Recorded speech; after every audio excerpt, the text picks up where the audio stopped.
Well, good morning. It's good to see you. Welcome. Glad you're here. Especially if this happens to be your first time with us, we're really glad that you chose to be here today. And I think that you've chosen a really good time of the year to be here because it is this time of expectation of leading up to Christmas. And we have been spending what we started last week talking about being home for Christmas, which evokes a lot of imagery and thoughts in a lot of our minds about Christmas. And so we're kind of making a journey towards Christmas Day. One thing I want to say before we jump into today's message is that if you missed last week's message, I know that it really resonated with a lot of people. And we talked about God being with us in the valley and how he is present with us in the valley of life, where we may have been on the mountaintop, but then we find ourselves down in the valley. And so I would encourage you, if you didn't hear last week's message, to go and you can find it on our podcast or our Boxcast or on Facebook or our website, and you can listen to the message from last week. Or you may have heard it last week and you said, I know someone that needs to hear this. We always make sure that our messages are shareable because we want this message to be made known. Not the message necessarily that I spoke, but this is the message we want to be made known. This is why we exist as a church, and it is because there is a God who loves you, and he desires to be in relationship with you through Jesus Christ. This is why we do everything that we do, from the moment you pulled onto the campus to people greeting you and saying hello and coming in, and our amazing worship team and our tech people and the folks in the lobby and all that. We want to help people understand that there is a God and he loves you, and he shows this through Jesus Christ. And so I hope that you hear that and understand that. And if you're not yet a follower of Christ, my prayer, my hope for you is that as we walk together, as we journey even on our way to be home for Christmas, that you will see this and understand this and grab a hold of this. So as we jump into this message, Home for Christmas, I'm going to be looking at a very familiar passage together this morning in Psalm 23. Psalm 23, so if you have your Bible, you want to turn there. If you want to go ahead and pull that up, you may do so. It's a pretty well-known passage. It's almost one of those that people that maybe have never done anything with church, never even thought really anything about God. But Psalm 23 is one of those verses, you see it in movies, and it's been written about and talked about, and it's there. So we're going to walk through that together. As we do that, I want us to say, so last week we found ourselves in the valley. And when I think about the valley, I really think it's more of like it's like a place of, it's a little bit more momentary. It might not feel like that in the moment, but it's like, you're going along, you're cruising through life, and then an event happens, an occurrence happens, something happens, and then you suddenly find yourself in the valley. And it's not fun in the valley, and it might be a couple of days or a couple of weeks to you, or it might just be a moment, but the valley is not a good place. But what we learned and talked about last week is that Jesus walks with us through the valley, that we are not alone in that valley. Well, today, I want us to talk about another place we may find ourselves going through on the way to get home for Christmas, and that is in the wilderness. In the wilderness. Now, the difference I would say between the wilderness and the valley is, like I said, the valley is more momentary. It's an occurrence, an event happened, and there you find yourself. But the wilderness, when I think about a wilderness, I think about a vast place. I think about a large place. I think of it being kind of lonely and desolate and without, any kind of direction, not knowing which way to go. And so I want us to talk today about making our way home for Christmas through the wilderness. Now, some of you right now might consider yourselves being in the wilderness. You might think to yourself, you know what, I think you just put a name to something I've been feeling. I think you just put a name, Shannon, to something I feel like I've been experiencing, and I really didn't know how to name it or say anything. But you might be right now stuck in a job and you're wondering, should I stay in this job? Is this the direction? Is this the trajectory that I'm supposed to be in? Is this what you want for me, God? But here I am, and I'm paying the bills. So what do I do? You're in this wilderness of uncertainty about your job, or there's some people going, should I go back to school? Should I get a different degree? Should I get a master's? Should I get a doctorate? Should you do this? When I finished my Master of Divinity, I said to my husband, Drew, I said, if the words doctorate come off of my tongue, you're allowed to pick up the nearest piece of furniture and throw it at me. So, because it was just like, oh. But, you find yourself, are you in this wilderness of, do I change my education? Do I further my education? Do I do this? And you just don't know which way to go. You're in your relationship that you're going, you know what, is this what I thought it was going to, is this the best thing? Is this the way it's going to go? Should I be here? Is in a wilderness in relationships. And I think about this, that we find ourselves so often in a wilderness. We feel alone. We can feel very confused. I know from my experience that in the wilderness, I feel very spiritually dry. It doesn't mean I doubt God. It doesn't mean I'm wondering if he's there. I know he's there, but I just feel really dry and just as if there's just nothing happening. This time last year, I was without a doubt in the wilderness. October, November, and December of 2018 were without a doubt a wilderness time for me. Now, I think it really started before that, but those 3 months it was excruciating. It really was. Like it was hard. And maybe you guys, maybe some of you get what I'm about to say. It's like you knew something was going to be different, like you just felt it, like you knew something was about to change, but you didn't know how, you didn't know when, you weren't even really sure why. Like, there were so many variables that were unknown, but you just felt that there was a change was coming. And so I didn't know, like, if that was just personally. Is this just a personal thing? Is this just about our family? Like, what is this? Is what is about to change? Or because of my role as a pastor, was I in this feeling of, was this more of a corporate thing going on? And so October and November and December of 2018 were so hard. Maybe some of you have experienced something like this before. And honestly, I wasn't sure how much longer I could continue in that. I really didn't know. I wasn't sure. Now, I know I've shared with some of you before, that I have anxiety and depression and mostly anxiety. But I will tell you, in those 3 months of being in the wilderness, my anxiety skyrocketed. And then if you want to talk about fun, so you have your anxiety skyrocketed, and then my depression plummeted. Boy, that's a fun ride to be on. Not really. And so I found I was just in this place of just uncertainty, right? And again, I didn't question God. This was not a question of, God, are you real? Or, God, do you hear me? But I'll tell you what I did is I did cry out to God. I had conversation after conversation with him. I listened. I sat. I was actually desperate for his word. So I'm in the wilderness. So maybe you can relate to this. I was desperate. I had a hunger for his word like I had not had in a while. So here I am in the wilderness, and it's not good. It's not fun. It's hard. You get this. I know so many of you understand this. And I just needed to know something, So I'm praying to him. I'm reading his word. I did some other things too. I went and saw a therapist.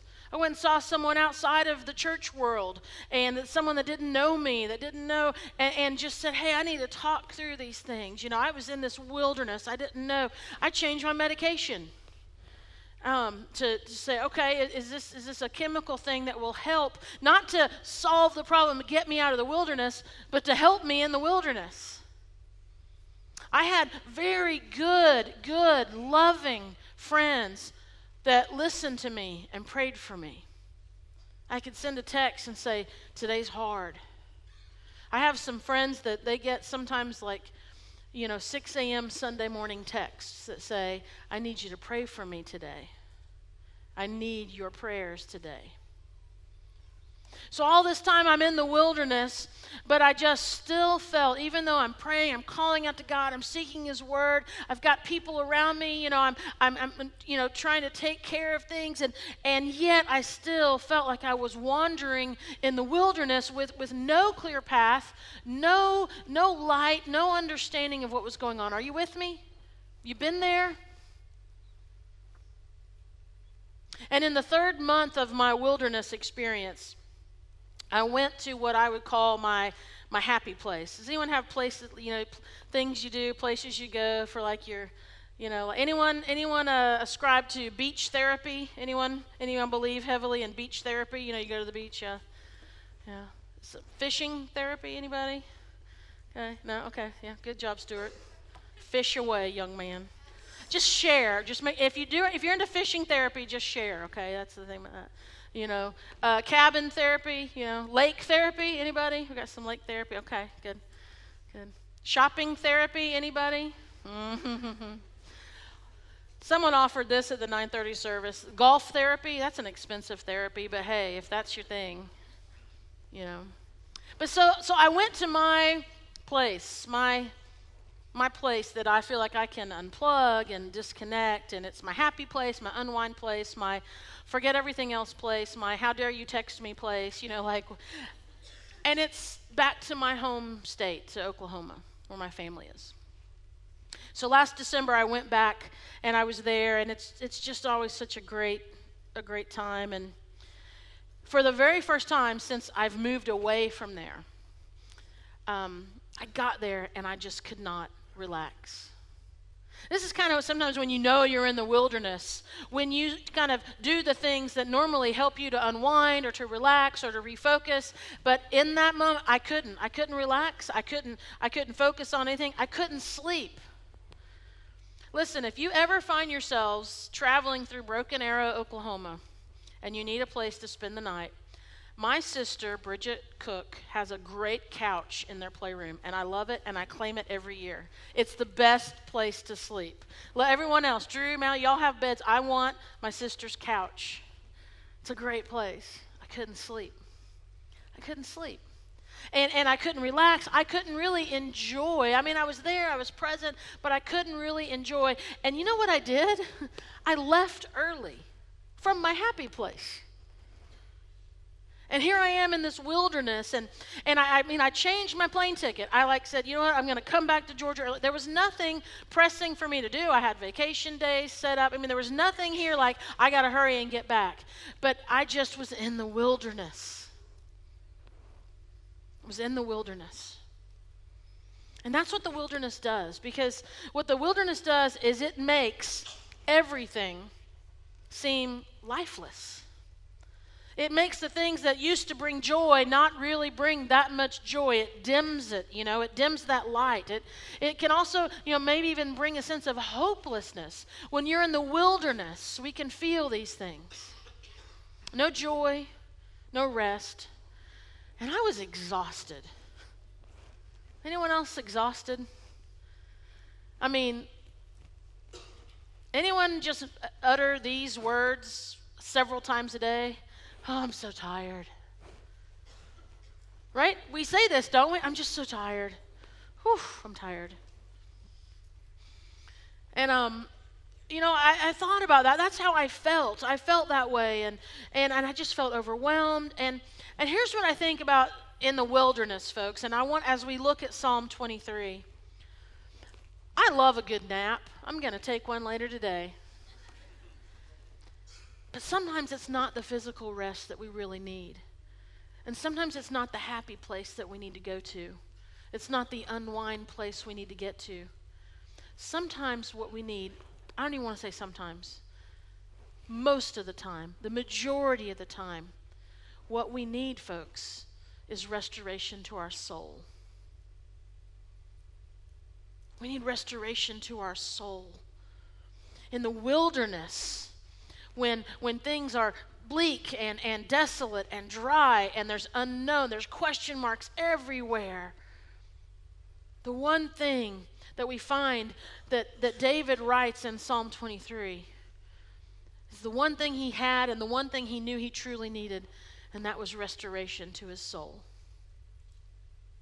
And he knows this. David understands spiritual depletion. He understands this need. And so I want to begin in verses 1 through 3. I'm going to read in the English Standard Version. It's very similar probably to how a lot of us have learned this passage or heard it read before.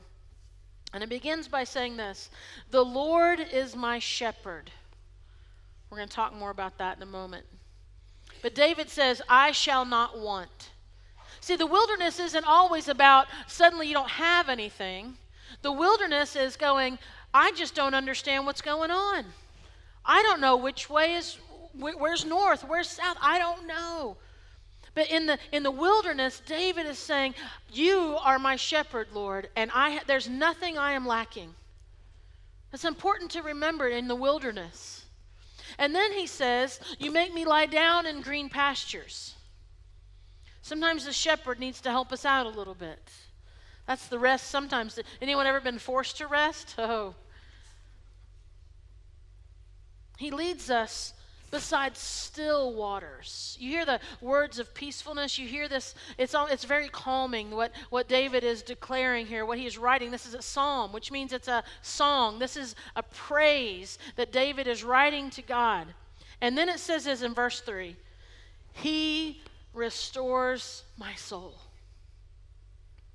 In the wilderness, God, you restore my soul. If you find yourself, if you feel like, hey, oh my goodness, I am in the wilderness. This is what it's called. This is where I've been. Call out today and say, God, would you please restore my soul? Make this declaration. Pray Psalm 23. Restore my soul. And then he says, he leads me in paths of righteousness. Don't know which way to go? Trust that in following God, that the steps you take are in step with Him, that they're in obedience to Him, that you're not just, the worst thing we could do in the wilderness, folks, is run away from God. Running away from God in the wilderness is not going to bring you out of the wilderness. It's going to take you further in. So David in the wilderness says, you lead me on your path of righteousness. I don't know which way is which, but I'm going to trust you, God. I'm going to trust you. You tell me to take one step, I'll take one step. You tell me to take 10, I'm going to take 10. But I'm not going to run off and do my own thing. Yes, I'm in the wilderness. Yes, I don't understand. Yes, I'd really like to be out of this place, but you are my shepherd, and I am not lacking anything, and you can restore my soul. I need you to hear this today, folks. There are so many things in our lives that we think can restore our soul. People, circumstances, situations. There's only one that can restore your soul, and that is our God. Only one can restore your soul. Can people bring joy? Yes. Can they bring happiness? Yes. Can some circumstance come along because of a connection with a person or a situation? Yes. But only God can restore the very thing He created and put inside of you, your soul. And this is what David is saying. God, you restore my soul. We need to rest in the presence of God and let God restore our soul. Are you in the wilderness? Rest in the presence of God. Quit griping about being in the wilderness and rest in the wilderness and let Him restore your soul. In the first part of verse 4, he says this, where we were last week. David says this, even though I walk through the valley of the shadow of death, I will fear no evil. Why? Because you're with me. We talked about that last week, that we do not walk alone through the valleys of life, that our God walks with us. He walks with us through those valleys. He helps us get through them. And David declares this once again. And then the last part of verse 4, he says, and this is where we go back to the shepherd imagery. He says, your rod and your staff, they comfort me. I don't know about you, but when I picture someone standing there with a giant stick, I don't usually think comfort. I think I better be careful. I don't want to be in their way. Don't want to make them mad. But see, David is talking about the shepherd who would lead their flock, lead their sheep, and that rod, that staff was used to direct the sheep. He would have a staff that was longer than his arm, obviously, so he could direct the sheep. He could move the sheep. Maybe every now and then you might need a little tap on the backside with that rod. But the shepherd was using it to move the sheep and to help them along. You know the other thing that a shepherd does with a rod and their staff? Is they use that rod and staff as a weapon against predators. See, the shepherd protects the sheep. You might be in a wilderness right now and you feel like you have like legitimate enemies. Like you feel like you have people coming against you. You have situations coming against you. What David is declaring in the wilderness is that his shepherd protects him, and he is comforted by this. When I think about being a child, and I know this isn't always true for everybody, but as children, we were intended to be able to be in a situation where we felt protected. And it's in those situations where we feel the greatest comfort, that we're safe. And this is what David is declaring about the Lord. In the wilderness, the Lord comforts us. And listen, David, he's lived this. This is not like theory to him. This is like, when we read the Psalms, we're reading David's journal. We're reading what is going on in his life. This is real. He knows all about stress. He knows the emotion. He knows the fear. He knows the valleys. He knows the wilderness. He knows the confusion. David, he didn't choose the wilderness he was in. Why was David in the wilderness? Why was David on the run? Because there was someone who wanted him dead. King Saul wanted David dead. And so he's on the run for his life. He gets the wilderness.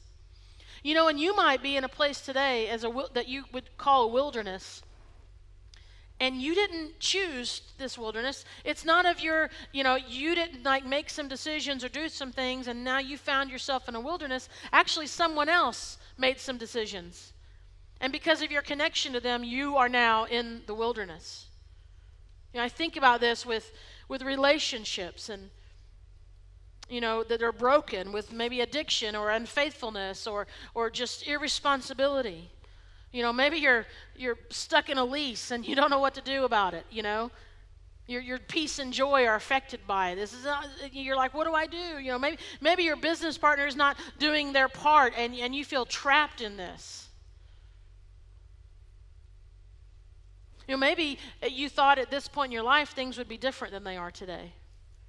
That you actually thought that by December 2019 things would be different. Maybe you thought you'd be earning more money than you are right now, but advancing just hasn't been that easy. Or maybe you thought you'd be married by now. Maybe you thought you'd be remarried by now. Hopefully you're not currently married and hoping you're going to be remarried. We don't. Maybe you thought you'd have kids by now.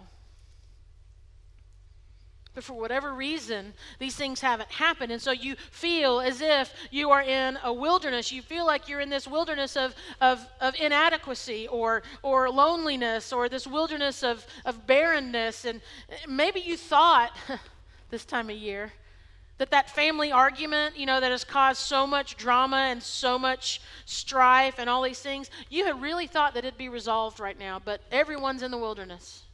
Maybe you thought that someone would have asked for forgiveness by now, or that someone would have offered forgiveness by now, but it hasn't happened. And so here you are in the wilderness. Nothing's changed. And those relationships feel as if they're cold and desolate. David gets this. David understands this. And he doesn't, here's what I love about what David does in Psalm 23. He doesn't air his grievances. He doesn't write a scroll of complaints to God and put it in the form of a song. He doesn't do that. Could he have? Yes. But what he does instead is he declares God's goodness. In the wilderness, with someone wanting to kill him, David declares God's goodness. He declares, he cries out, he calls out to the ways in which God has blessed him. He says this in verse 5 of Psalm 23. He says, "You prepare a table before me in the presence of my enemies." That means that even though people are coming after me, God, you're still blessing me. And not only that, but my enemies see you blessing me. That goes in there. It's just not, it's in really small print if you were to read that in your Bible.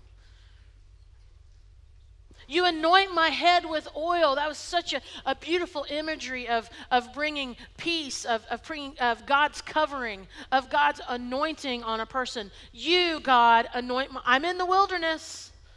I don't know which way's which. I don't know how long I'm going to be in here. I don't know how I'm going to get out. I'm not sure. But God, you anoint my head with oil. Not only that, he says, but my cup overflows. How do you respond in the wilderness? How are you living if you find yourself in the wilderness, if you've been there? How have you been in the wilderness? Have we been like David? Are we declaring these things? Are we calling these things out? I'm telling you, this is a roadmap for us in the wilderness. Then he says in verse 6, surely, not maybe, not possibly, not I really, really, really, really hope so. David says, surely goodness and mercy, God's goodness, God's mercy will follow me all the days of my life. Why? Because he's following after God. Even in the wilderness, even through the valley, surely goodness and mercy will follow me all the days of my life. And then he makes this declaration, which seems really bold. And I will dwell in the house of the Lord forever. How are we responding in the wilderness? You know, this time last year, in the middle of my wilderness of discontent, I knew only one thing was certain, one thing, and it's I knew that my God would not leave me or forsake me. I knew he might tell me that I was wrong. I knew he might tell me that I was mistaken. I knew there was a chance that he might say, Shannon, what are you doing? I knew that he might say, listen, I know this is where you've been hanging your hopes and dreams, but this isn't my plan. I knew those things, but this is what I knew that, but it didn't matter because I knew that my God would not leave me or forsake me. And so even if it meant my plans changing, in the wilderness, we might have to come to terms, folks, that our plans might change. Because see, what happens in the wilderness is everything kind of gets stripped down, right? Everything. You know, I love how David talked about you prepare a table before me and my cup overflows and you lead me by these streams of water. And you know what I have to just really think about is that he made those words sound really pretty, but I'm just going to guess, and I know that I've experienced it, that sometimes it wasn't really like streams of living water. It was just enough water. Sometimes in the wilderness, it's just enough water. Sometimes at that table before you, it's just exactly what you needed.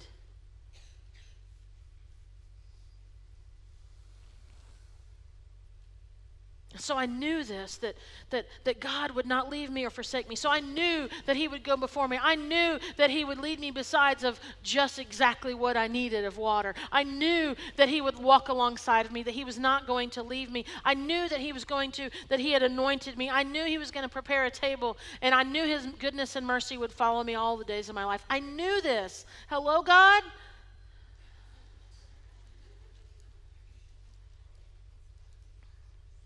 I'm just going to say that anytime I hear a phone ring. I knew this. I declared this.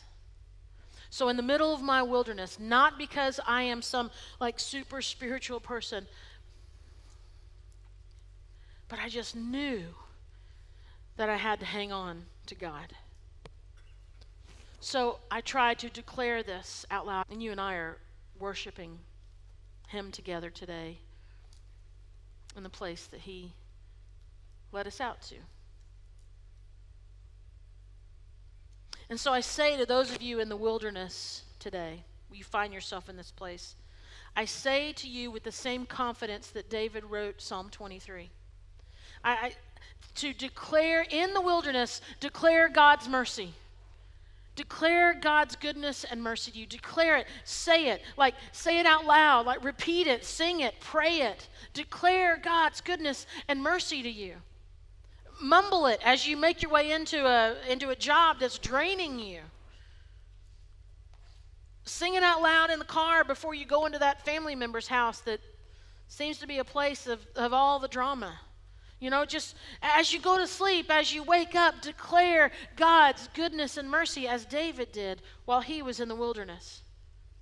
Declare his goodness, declare his mercy, declare his grace, declare his love, declare his protection over you, his comfort over you. Declare these things. Declare his compassion over you. Declare his forgiveness over you. Declare these things in the wilderness. Will you suddenly be teleported out of the wilderness if you do these things? No, probably not. But I do believe that the wilderness will become a place that isn't actually as lonely as you thought it was. It isn't actually as scary as you thought it was. It's not as dry as you thought it was. It actually becomes a place of rest. The wilderness actually becomes a place of praise, that the wilderness becomes a place of refreshing. Folks, the wilderness becomes a place where your soul is restored. And when you walk out of that wilderness, and you will,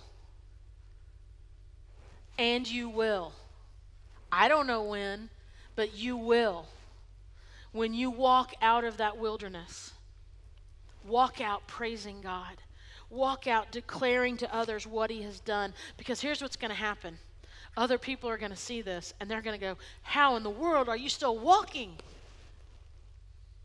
How in the world are you praising God? Because I've seen that wilderness you've been in. What is going on with you? And you get to say to them, I didn't do this. This isn't me. I didn't bring myself out of this wilderness. No, God, my shepherd, did this. And while there, I didn't need anything.